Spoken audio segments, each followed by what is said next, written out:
Hello and welcome back to another tactical analysis. Today it is going to be on Gian Piero Gasperini's Roma, taken over in the summer, and he's had a very, very positive start to his life in the Italian capital. I think they're sitting second in the league on equal points with current league champions Napoli, and taken on everything that he did so well at Atalanta and the success he had there over a number of years to Roma, and it's been a really good start so far. He's getting the best out of this team, playing his lovely, unique brand of football that really gets your eyes on the screen and then means so that you're struggling to take them off of it. And teams are finding it hard to play against. The Roma players have adapted to it fairly well, and they've made a real positive start. Obviously, whether they can maintain it over the course of a season is another issue. Sometimes Atalanta struggle to do that.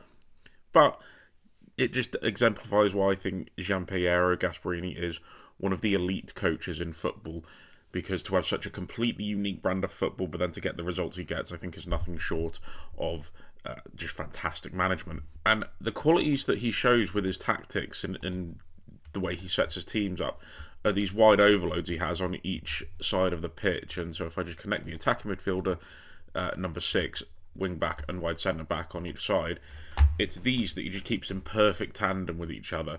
And the movement and how they connect and the way they overload wide areas to gain advantages and play forward.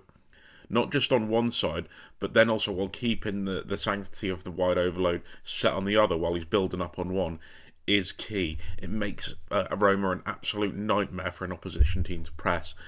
Because what they essentially do is they leave the centre of the pitch completely exposed. No team is going to want to defend it to a point where they're exposing the entire middle of the pitch. And the reason they'll do that is because they'll sacrifice men into overloading this side of the pitch. Say if this is the side that has the ball here, they can't really commit too many men over, because then there's this on the far side that's ready to kill you if an attack breaks over onto that side, and they've got the numerical advantage and superiority on that side to make these moments count. But then also the centre of the pitch is still where the best chances are created from. So the questions it asks, I'm going to use the example of the recent 2-1 win over Fiorentina to show off how this is really a struggle for certain teams and how it can really gain an advantage for Roma. I'll go over it now. So one thing I'm just going to show right off the bat, I'm just going to do this to this. That is the back three in build-up. Look at how far Mancini in the central centre-back position is to the left centre-back. You've got Wesley, the right wing-back here, and just off screen, just above Evan and Ndika, the left centre-back, you've got the left wing-back. Do not care about the centre of the pitch. The only player in that is Brian Cristante, who's also looking to come over to that side to commit to the wide overload and get as much bodies in and around this area of the pitch as possible. And you can already see the Fiorentina press start to come over and start to track. And now look, you've got the wide overload. Now, Brian Cristante would usually join in more advanced areas, but it's Mancini because he's taken position outside of the box. And you've got 1, 2, 3, 4 players pressing over onto this side. You can already see as well the 2 players, Kone and Ndika, holding their wide diamond on the far side to be able to receive the ball and play through with the play gets transferred. Brian Cristante, because of the wide nature of the centre-back, has dropped really deep to receive the ball. And again, it's forcing Fiorentina players to press him high up the pitch. And what this will do is, if I just move it on to the next slide, is if they don't feel like they can play out centrally and they can find players on the pitch, like Fiorentina, as you can see here, they're cutting off the passing lane. So these players can't really find a clean pass into Cristante, despite the fact he has all the space in the world to receive it. But forcing so many players onto one side of the pitch creates clearer passing lanes in the centre of the pitch, and where Roma can, they will find direct passes into the striker's feet. In this game it was Artem Dovbyk, it has been Evan Ferguson, and having a physically imposing striker that can play with his back to goal, receive the long ball from deep to get on it and then bring others into play. Look, you can see you've got Matthias Sula here, you've got Baldanzi here looking to show for the ball and second ball opportunities. And Fiorentina are pushed up the pitch because they've gone to press, they've gone to try and deal with the Roma shape. And as a result, if Roma can't play out, if they can't play their short passes and play through the width or play to the far side, long ball to the striker. Sometimes it's as simple as that. Sometimes that's all you need. All these fancy patterns and playing out, just stick it into the big man and let him hold him up. And now in this slide, we're going to see these concepts combine and intertwine. So as you can see, you've got Matthias Sula that's dropped in deep to receive the ball in the right back position. It's allowing Wesley, the right wing back, to make an aggressive run into the position that Matthias Süle would typically be in the attacking midfield. You've also got Zeki Shelik in this position, and you've got Brian Cristante. So you can see him coming over, trying to overload the wide area already. There's fluidity, there's movement, there's interchange of positions. They're trying to find solutions. And as spoken about before, Wesley had just moved forward, Süle had laid it off and has also moved forward back into his attacking midfield position. Brian Cristante has now moved into this sort of faux right-back position outside of the Fiorentina shape. Players would have tracked the two attacking runs of the attacking midfield and the right wing-back, so it's given him all the space to receive the ball outside of the Fiorentina shape. Which he has looked to do. Mancini's played the ball to him, and he's got Zeki Shelik on the outside of him. And he's played the ball to Zeki Shelik, who's allowed to travel with the ball forward. And because of the presence of the players and the positions they take up, he's got passing lanes to hit. He's got Wesley in this position. He's got Matthias Süle, who we can wrap it around into the feet in.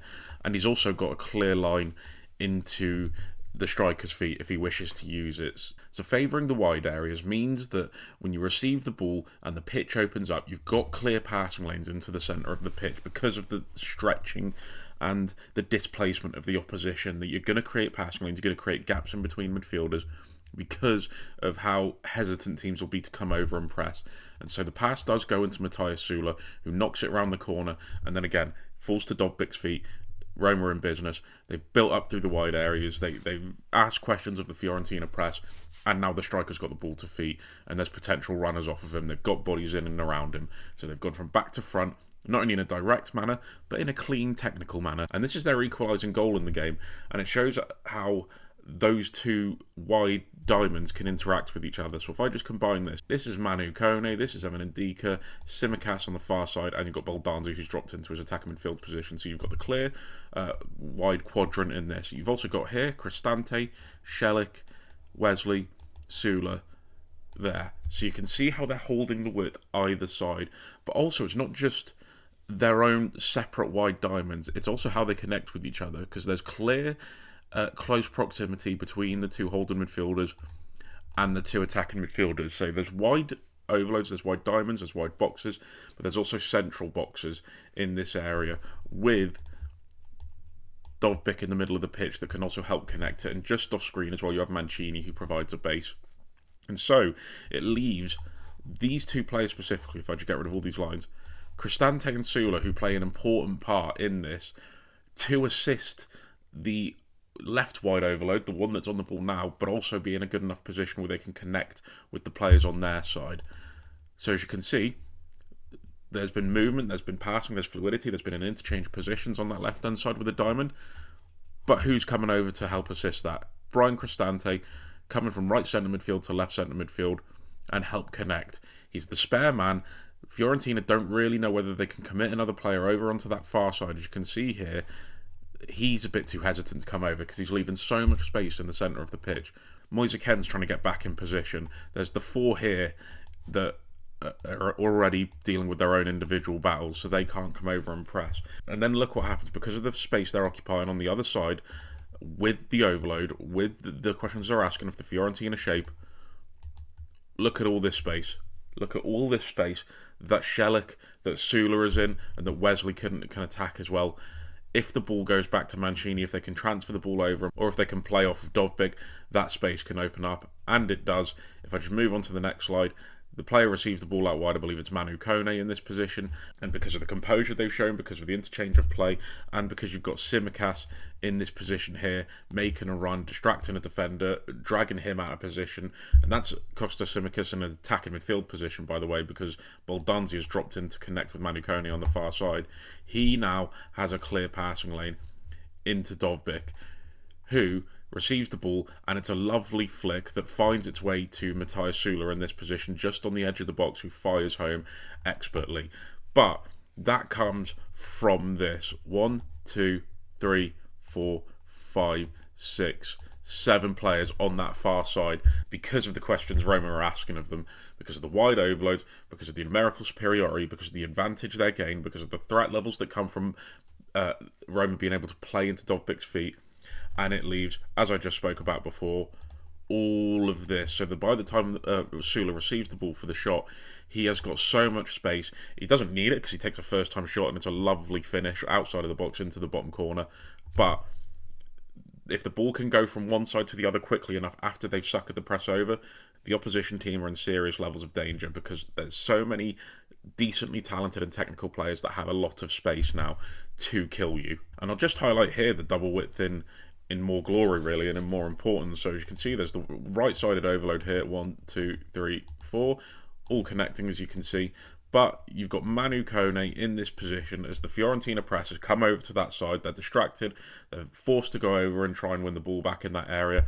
And Manu Kone, outside of that opposition shape, has got space to receive it. If they can find a passing lane over to him, which they do, again, look at all the space. Look at all the bodies that Fiorentina have committed over to this far side.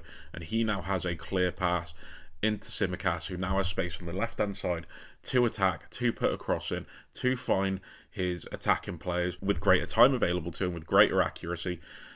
And it just shows the advantages that come from playing out in the way that Roma do. So as you can see, he receives the ball. He's got players on the edge of the box. He's got a bit of time now with just one player coming over towards him. And because of the quick switch of play, space gets created between these two. This player is also looking to attack with a curved run into that space, maybe if Tsimikas can't take the ball down the line and cross it. So the quick switch of play will open up an opposition team, especially when you overload in the way that Roma do. One of the main qualities of Gasperini's team was his high press, his man-to-man physicality and aggressiveness, and it's still the same at Roma. This is straight from a goal kick, but look, bang, bang, bang, bang. And even if I move it on to the next slide, look at that. Tsimikas on the far side, Ndika, the wide centre-back, ready to press. You've got Mancini, the central centre-back. This is Wesley pressing. This is the wide centre-back, Zeki Shelik pressing high. Aggressive, trying to win the ball back, force turnovers as quick as possible, and then launch a transitional attack. The one thing that this Roma team lacks a little bit that they had in Atalanta, with especially Adamola Lookman, is a bit of pace. A bit of transitional pace. It's players that want the ball to feet or want to hold the ball up. So I do think they lack a bit of dynamism in these attacking areas to really make the most of quick attacking breaks.